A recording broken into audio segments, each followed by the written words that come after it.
केंद्र की मोदी सरकार ने नागरिकता संशोधन कानून का नोटिफिकेशन जारी कर दिया है। लोकसभा चुनाव से पहले केंद्र सरकार का ये बड़ा कदम है। इसके तहत अब 3 पड़ोसी देशों के अल्पसंख्यकों को भारत की नागरिकता मिल सकेगी।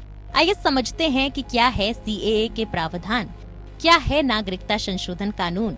सीएए 2019 का उद्देश्य नागरिकता अधिनियम 1955 में संशोधन करना है। सीएए में विदेशियों के लिए नागरिकता का प्रावधान है। बांग्लादेश, पाकिस्तान और अफगानिस्तान गैर मुस्लिमों को दी जाएगी नागरिकता। 3 पड़ोसी देशों से भारत आकर बसने वाले गैर मुस्लिमों को नागरिकता दी जाएगी। हिंदू, सिख, बौद्ध, जैन, पारसी और ईसाई धर्मावलंबियों को मिलेगी नागरिकता। विस्थापित अल्पसंख्यकों को कोई दस्तावेज देने की जरूरत नहीं होगी।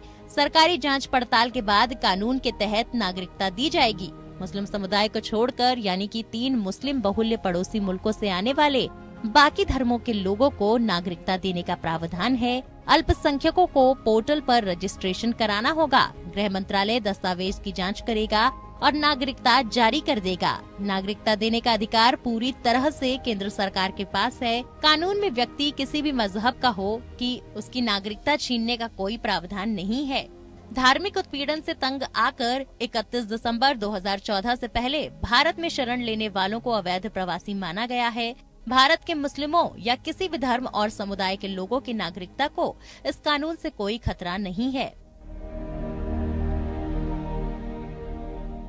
जो भी संकल्प लिया था, एक एक को चुन चुन कर जिस प्रकार से माननीय प्रधानमंत्री जी के नेतृत्व में सारी चीजों को पूरा किया गया है, उसकी एक कड़ी है सीएए, नागरिक संशोधन बिल। मैं गृह मंत्री जी को भी बधाई देना चाहूंगा कि उन्होंने जैसे 370 और 35A को हटाया था, वैसे आज उनकी दृढ़ इच्छा शक्ति ने सीएए को की अधिसूचना को जारी कर दिया। इससे उन प्रताड़ित विदेशी अल्पसंख्यकों को एक राहत की सांस मिलेगी जिनका उत्पीड़न बांग्लादेश, अफगानिस्तान, पाकिस्तान में किया गया। देखिए, जहां तक शहरियत तरमीमी कानून की बात है, एआईयूडीएफ शुरू से इसकी मुखालिफत है। अभी हमको इत्तला मिली है कि वजारत दाखिला कुछ ही देर की बाद इसके कुछ रूल्स तय करेंगे।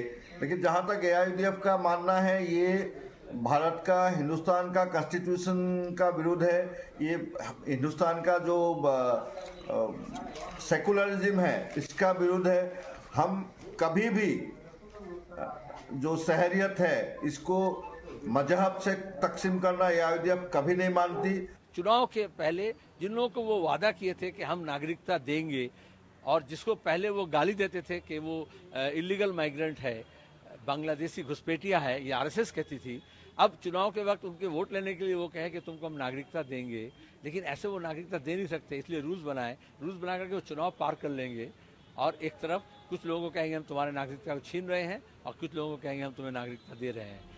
नागरिकता संशोधन अधिनियम को सुप्रीम कोर्ट में चुनौती दी गई। याचिकाकर्ताओं ने कानून के खिलाफ याचिका दायर कर कहा कि ये कानून पाकिस्तान, बांग्लादेश और अफगानिस्तान से सिर्फ हिंदू, सिख, बौद्ध, जैन, पारसी और ईसाइयों को ही भारत की नागरिकता देता है। इसमें म्यांमार में सताए रोहिंग्या, चीन के तिब्बती बौद्ध और श्रीलंका के तमिलों को जगह नहीं दी गई है, जो कि अन्याय है। Bureau report, APN।